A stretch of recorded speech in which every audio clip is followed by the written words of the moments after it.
Hello everyone, welcome to my channel brain bless classes. स्वागत है सभी का ब्रेन ब्लेस क्लासेस के ऑफिशियल यूट्यूब चैनल के ऊपर। सारे बच्चे जल्दी से जल्दी क्लास को ज्वाइन कर ले। और आज हम स्टार्ट कर रहे हैं बैच 2 में साइंस की फर्स्ट डेमो क्लास में क्लास का। और बड़े इंपॉर्टेंट टॉपिक्स हम डे बाय डे करेंगे और सिलेबस को कंप्लीट करेंगे। ठीक है, सारे बच्चे इसी तरह से प्यार करते रहिए, क्लासेस को शेयर करें अपने फ्रेंड के साथ जितना हो सके, क्योंकि आपका सपोर्ट ही किसी दूसरे की हेल्प कर सकता है। तो आप मैक्स टू मैक्स जितना हो सके वीडियोस को शेयर करें और कमेंट करके बताएं कि आपको वीडियो कैसी लग रही है। ठीक है, तो चलिए हम स्टार्ट करते हैं। हमारा आज का फर्स्ट टॉपिक नंबर 1 है हमारा, दैट इज फूड। ठीक है, जिसे हम भोजन भी बोलते हैं। इसमें हम कंप्लीट करेंगे sources of food, sources of food की फूड कहाँ कहाँ से हमें मिलता है, क्या क्या सोर्स हैं इसके। ठीक है, कंपोनेंट्स क्या क्या इसके हम कह सकते हैं तत्व हैं। ठीक है, किन किन तत्वों से मिलके बने कंपोनेंट्स आ जाएंगे। ठीक है, लिविंग ऑर्गेनिजम्स आ जाएंगे इसमें, मतलब काफी तरह के जो टॉपिक है ईवीएस के, चाहे साइंस के, चाहे बायो के। ठीक है, टॉपिक इसमें कंप्लीट हो जाएंगे। लिविंग ऑर्गेनिज्म आ जाएंगे इसमें, हम ह्यूमंस के बारे में पढ़ेंगे, प्लांट्स के बारे में पढ़ेंगे, एनिमल्स के बारे में पढ़ेंगे। ठीक है, और माइक्रो ऑर्गेनिजम्स के बारे में पढ़ेंगे, ऐसे जीव जंतु जो हमें अपनी आंखों से दिखाई नहीं देते। ठीक है, जैसे हमारे हैंड के ऊपर भी काफी तरह के ऑर्गेनिज्म है जो हमें दिखाई नहीं दे रहे, तो इन्हीं को हम क्या बोलते हैं, माइक्रो ऑर्गेनिज्म बोलते हैं। और इनसे होने वाले डिसीजेस, ठीक है, इनसे होने वाली बीमारियां। 2024 में भी, सॉरी 23 में भी इससे जो क्वेश्चन थे पुट आउट हुए हुए थे, 2-3 क्वेश्चन मैक्स थे। और टॉपिक खत्म होने के बाद हम जितने भी प्रीवियस ईयर क्वेश्चंस हैं उनको रिवाइज करेंगे। सबसे पहले अगर हम डिस्कस करें फूड के बारे में, ठीक है, सोर्सेज और कंपोनेंट्स के बारे में, तो फूड क्या है? Food is a substance, food is a substance which is to be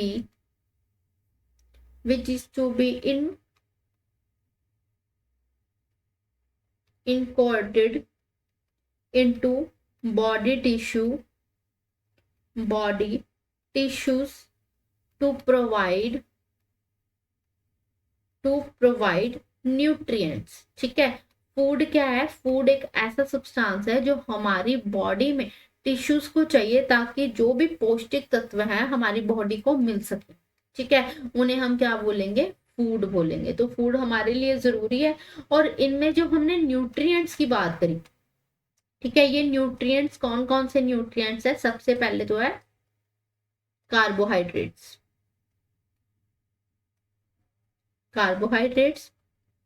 दूसरे नंबर पे फैट्स, तीसरे नंबर पे प्रोटीन्स, नंबर 4 पे वाइटामिन्स, ठीक है, और नंबर 5 पे मिनरल्स। ठीक है, ये 5 तरह के न्यूट्रिएंट होते हैं। अगर ये पांचों तरह के न्यूट्रिएंट हमारी बॉडी में प्रेजेंट है तो उन्हें हम क्या बोलेंगे? उस भोजन को क्या बोलेंगे जिसमें ये सारे न्यूट्रिएंट्स प्रॉपर रेशियो में प्रेजेंट होंगे? उसे हम बोलेंगे बैलेंस डाइट, बैलेंस डाइट। ठीक है, और carbohydrates, fats, protein, vitamin, minerals, ये अगर किसी को इसके बारे में और भी डीपली पढ़ना है तो लास्ट हमारी जो ईवीएस की क्लास हुई है आप उसको चेकआउट कर सकते हो, बाकी मैं शॉर्ट में बता देती हूँ। कार्बोहाइड्रेट्स ऐसे कंपोनेंट्स हैं, ऐसे न्यूट्रिएंट्स हैं जिससे हमें एनर्जी मिलती है, और उसी एनर्जी से हम कोई काम को कर पाते हैं और हमारी बॉडी से वो एनर्जी रिलीज होती रहती है। दूसरे नंबर पे आ गए फैट्स। फैट इस तरह के न्यूट्रिएंट्स होते हैं, मतलब देते तो ये भी हमें एनर्जी है, पर इससे मिली एनर्जी हमारी बॉडी के अंदर रह जाती है, जिसके कारण हमारी बॉडी क्या है? वार्म, गर्म रहती है। ठीक है, और ये हमें कौन सी चिकनी चीजें जिन्हें हम बोलते हैं, जैसे अंडा हो गया, दूध हो गया, घी हो गया, ठीक है, इन चीजों से मिलता है। फिर आ गया प्रोटीन्स। प्रोटीन हेल्प करते हैं हमारी बॉडी को बिल्ड करने में। कई बार होता है ना, हड्डी टूट गई या चोट लग गई जिसे खून बहने लग गया, तो उस चीज को वापस रिपेयर करने का काम किसका होगा? प्रोटीन्स का होगा। अगर जैसे किसी बच्चे का बर्थ हुआ, 1 साल तक के बच्चे में अगर प्रोटीन्स की कमी आती है तो उसे मेरस्मस नाम की बीमारी हो जाती है, जिससे उसके रिब्स चिके होते हैं जो बाहर आ जाते हैं। और अगर 1 से 5 साल के बीच में बच्चे में प्रोटीन की कमी आती है तो एक क्वाशिक्योर नाम की बीमारी होती है जो उसे हो जाती है, जिसके कारण उसके रिब्स तो दिखती है बट जो उसका पेट है वो बाहर आ जाता है। ठीक है, फिर आ गया नंबर 4 पे वाइटामिन्स। वाइटामिन्स भी हमें पता है 5 तरह के मेन वाइटामिन होते हैं, इनको हम 2 तरह से क्लासिफाई करते हैं, फैट सोल्यूबल और वाटर सोल्यूबल। और ये हेल्प करते हैं हमारी बॉडी को प्रोटेक्ट करने में, ठीक है, डिसीजेस से प्रोटेक्ट करने में हेल्प करते हैं। और नंबर 5 पे अगर हम मिनरल्स की बात करें, मिनरल्स भी हम 2 तरह से डिफाइन करते हैं। तो माइक्रो मिनरल्स जो एक दिन में 100 mg से कम चाहिए, और दूसरे होते हैं मैक्रो मिनरल्स जो हमें एक दिन में 100 mg से ज्यादा चाहिए। ठीक है, तो उन्हें हम डिफाइन कर सकते हैं बड़ा इजीली, और अगर आप इसके वीडियो देखना चाहते हो तो आप वो भी देख सकते हो। ठीक है, तो ये सारी चीजें हमारी बॉडी में हमारे फूड में प्रेजेंट होनी चाहिए, तभी हम अच्छे से सरवाइव कर सकते हैं, डिसीजेस से दूर रह सकते हैं। ठीक है, ये सारा टॉपिक था हमारा फूड का। इसके बाद हम अगर लिविंग ऑर्गेनिजम्स की बात करें, ठीक है, नंबर 2 पे अगर हम लिविंग ऑर्गेनिजम्स की बात करें, ठीक है, living organism being share some character such as organisation, nutrition, respiration, excretion, movement, response to stimuli. अच्छा, कुछ ना एक्टिविटीज होती हैं, ठीक है, एक्टिविटीज कैसे, जैसे न्यूट्रिशन, ठीक है, जो बॉडी में हम खाना खाते हैं तो वो सारा कैसे डाइजेस्ट होगा, पूरी बॉडी में कैसे जाएगा, ठीक है, वो न्यूट्रिशन में आ गया। दूसरा आ गया रेस्पिरेशन, सांस लेना, हम लेते तो ऑक्सीजन है बट बाहर कार्बन डाइऑक्साइड छोड़ते हैं, ये सारा कंसेप्ट हो गया। ठीक है, तीसरे नंबर पे आ गया एक्सक्रीशन, हम जो भी खाना खाते हैं, जो भी बॉडी में वेस्ट जनरेट होता है, जब वो बाहर निकलेगा वो वो किस टॉपिक में हम पढ़ेंगे, वो एक्सक्रीशन में पढ़ेंगे। ठीक है, मूवमेंट्स हो गया, हमारी बॉडी की मूवमेंट्स होगी, ठीक है, चाहे रिफ्लेक्स एक्शन हो गया, कोई भी तरह का हो गया। ठीक है, रिस्पॉन्स टू स्टिमुली, मतलब इस तरह के रिस्पॉन्स जो इस तरह की कोई पर्टिकुलर सिचुएशन पे दिए जाते हैं, जैसे हमारे हाथ पे कोई गर्म चीज लगी तो हम झट से हाथ पीछे कर लेंगे। ठीक है, और क्या आ गया, रिप्रोडक्शन, रिप्रोडक्शन बच्चे पैदा करना। ठीक है, और लास्टली क्या आ गया, ग्रोथ एंड रिपेयर। ठीक है, ग्रोथ एंड रिपेयर, हमारी बॉडी की हमें पता है 24/7 क्या है, ग्रोथ चल रही है। ठीक है, जब हम पैदा हुए थे तब हम छोटे थे, उसके बाद हमारी हाइट बढ़ रही है, फिर टाइम टू टाइम क्या हो रहा है, हमारी स्किन लूज हो रही है, बुढ़ापा आ रहा है, अगर कोई चोट लग जाती है तो बॉडी क्या कर रही है, अपने आप को रिपेयर कर रही है साथ के साथ। ठीक है, तो ये कुछ काम होते हैं जो लिविंग ऑर्गेनिजम्स करते हैं। ठीक है, 2 levels of organization are found in the livings।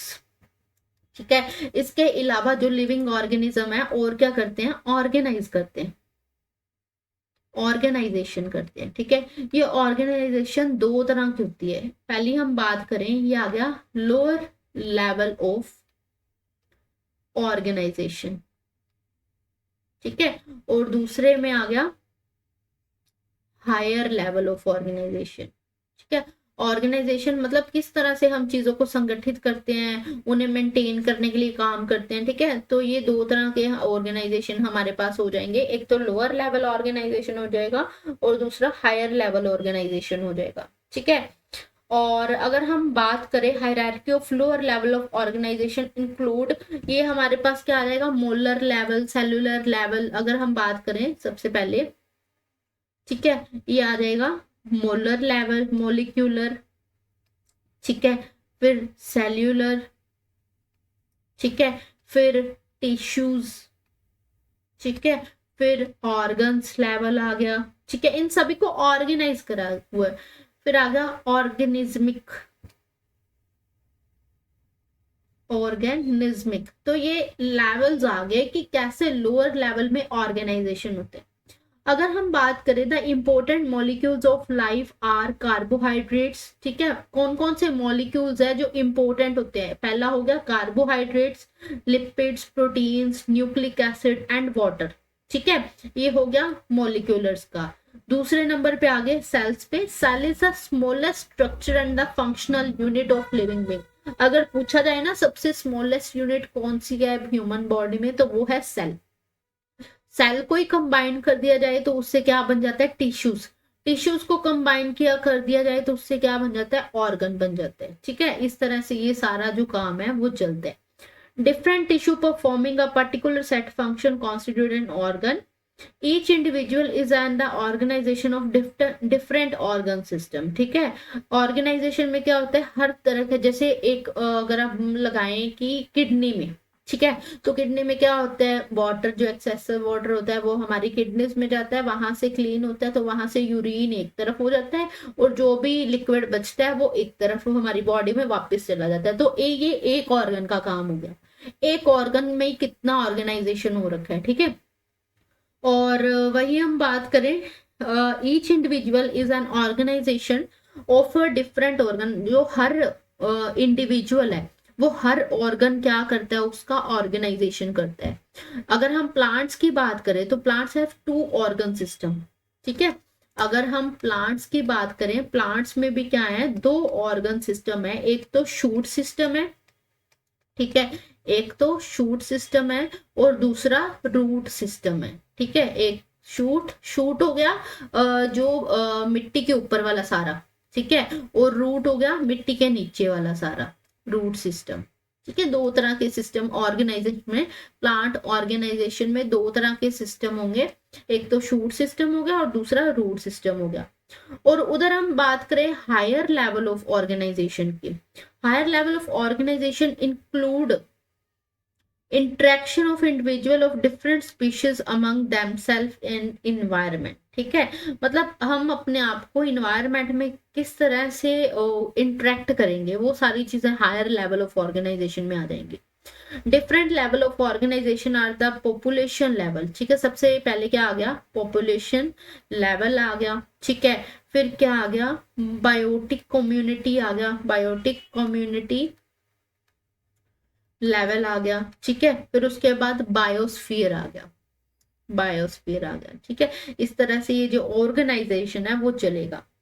Population is defined as the total number of individual of a species sharing the same area at a time. Population is the smallest unit of the higher level of the organization. Population level जो होगा वो सबसे पहला level होगा। ठीक है, उसके बाद population of the different species living together in a habitat is called the biotic community. एक ही जगह पे जब बहुत सारे लोग साथ में रहेंगे उस कम्युनिटी को हमको क्या बोलेंगे, बायोटिक कम्युनिटी बोलेंगे। और हर तरह की बायोटिक कम्युनिटी जब मिलके साथ में रहेगी तो उससे क्या बन जाएगा, बायोस्फीयर बन जाएगा। ठीक है, उसे बायोस्फीयर बन जाएगा। A stable biotic community include plant producers, animals, consumers and the microorganism and the decomposers। अच्छा, बायोटिक में ओनली ह्यूमन बींग्स नहीं है, इसमें प्लांट्स भी आ जाएंगे, ठीक है, इसमें एनिमल्स भी आ जाएंगे, इसमें ऑर्गेनिजम्स भी आ जाएंगे, इसमें डिकम्पोजर्स भी आ जाएंगे, हर तरह की चीज आ जाएगी। और 3 type of relationship exist among the individual of the different species. एक तो म्यूचुअलिज्म, कम्युनलिज्म और पार्चलिज्म। ठीक है, ये 3 तरह के हमारे पास स्पीशीज बनेंगे। अच्छा, अभी जितना भी सारा इकोसिस्टम बन गया उसे हम बायोस्फीयर बोल देते हैं। ठीक है, इसके बाद अगर हम बात करें प्लांट्स की, ठीक है, अगर हम बात करें तो हमारे पास autotrophic and heterotrophic are 2 type of nutrition found. अगर हम बात करते हैं न्यूट्रिशन की, ठीक है, न्यूट्रिशन की, तो एक तो होते हैं ऑटोट्रोफिक। ठीक है, ऑटोट्रोफिक जो अपना खाना खुद बनाते हैं, अपने अंदर बनाते हैं और अंदर ही पचा लेते हैं। दूसरे होते हैं हेटरोट्रोपिक, जो किया है दूसरों पे डिपेंड करते हैं अपने खाने के लिए। ठीक है, ये क्या हो गया, हेटरोट्रोफिक। ठीक है, अपने खाने के लिए दूसरों पे डिपेंड करना। और जो प्लांट है, ठीक है, वो ये आ जाएगा, इसका एग्जांपल हो जाएगा फोटोसिंथेसिस। ठीक है, फोटोसिंथेसिस में क्या होता है, जो प्लांट होता है वो क्या करता है, कार्बन डाइऑक्साइड लेते हैं, ठीक है, सनलाइट लेते हैं, ठीक है, और वाटर लेते हैं। ठीक है, और इसकी हेल्प से क्या करता है, इसकी हेल्प से फोटोसिंथेसिस C2H12O6 है ना, ग्लूकोज तैयार करता है। और क्या करता है, साथ में ऑक्सीजन छोड़ता है और साथ में क्या होता है, एक्सेसिव वाटर जो होता है उसको बाहर निकाल देता है। ठीक है, ये सारा प्रोसीजर होता है फोटोसिंथेसिस का। Some plants are heterotrophic, their mode of nutrition में भी द पैरासाइटिक। ठीक है, अच्छा अभी कुछ जो ग्रीन प्लांट होते हैं वो तो क्या करेंगे, अपने आप अपना खाना खुद बनाएंगे, पर जो प्लांट ग्रीन नहीं होते उनके अंदर तो क्लोरोफिल होते ही नहीं है, तो क्लोरोफिल नहीं होगा तो वो सनलाइट ऑब्जॉर्व नहीं करेगा, सनलाइट ऑब्जॉर्व नहीं करेगा तो वो अपना खाना खुद नहीं बनाएगा।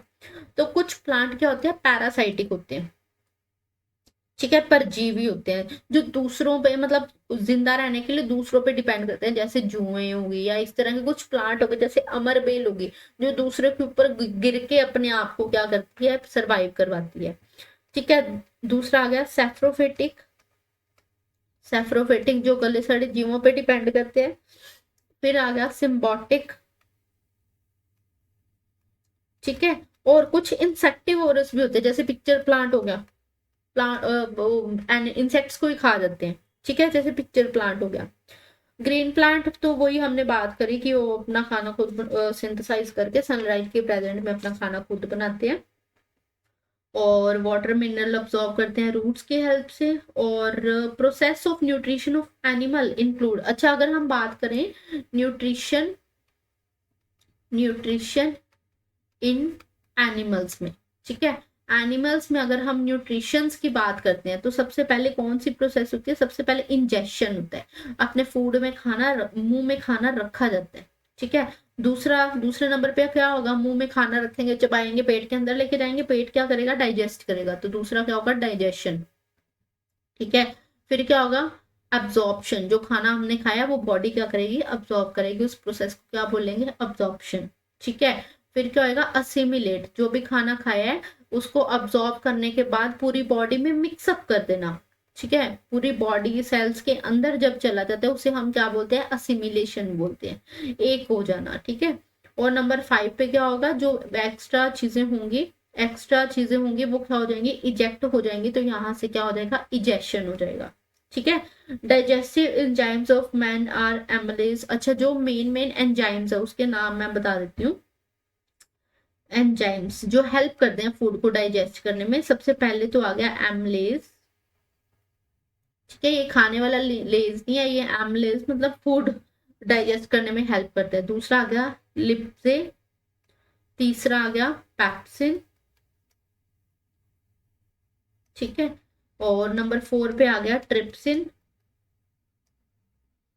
ठीक है, नंबर 5 पे आ गया कार्बोसी पेप्टिडेस, पेप्टिडेस। ठीक है, फिर आ गया एमिनो एसिड, एमिनो एसिड। ठीक है, फिर लैक्टेस। ये मेन 7-8 तरह के हमारे पास एंजाइम्स होते हैं जो हेल्प करते हैं खाना डाइजेस्ट करने में। और अगर हम बात करें डाइजेशन में भी intercellular and extra cellular, cell के अंदर भी होते हैं और सेल के बाहर भी होते हैं, दोनों तरह से होते हैं। अच्छा, फिर हम बात करते हैं रेस्पिरेशन की, सांस लेना, रेस्पिरेशन।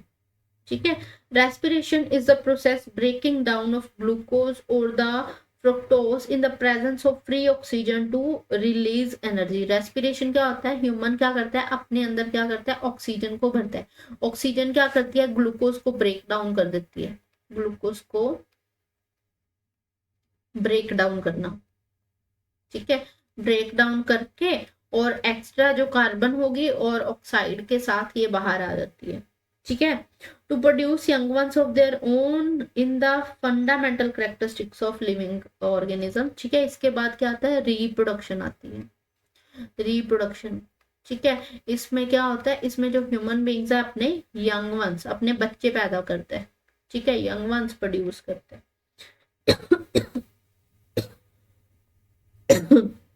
अच्छा, अभी बात करें रिप्रोडक्शन के मोड्स की, तो ये 2 तरह की रिप्रोडक्शन होती है, एक तो होती है असेक्सुअल रिप्रोडक्शन और दूसरी होती है सेक्सुअल रिप्रोडक्शन। असेक्सुअल में सिर्फ एक ऑर्गेनिज्म काम करता है अपने यंग वंस को प्रोड्यूस करने के लिए, सेक्सुअल में 2 ऑर्गेनिज्म होते हैं। ठीक है, दो ऑर्गेनिज्म होते हैं, एक मेल और एक फीमेल, जो मिलके क्या करते हैं, अपने यंग वंस को प्रोड्यूस करते हैं। ठीक है, मैं बता देती हूँ।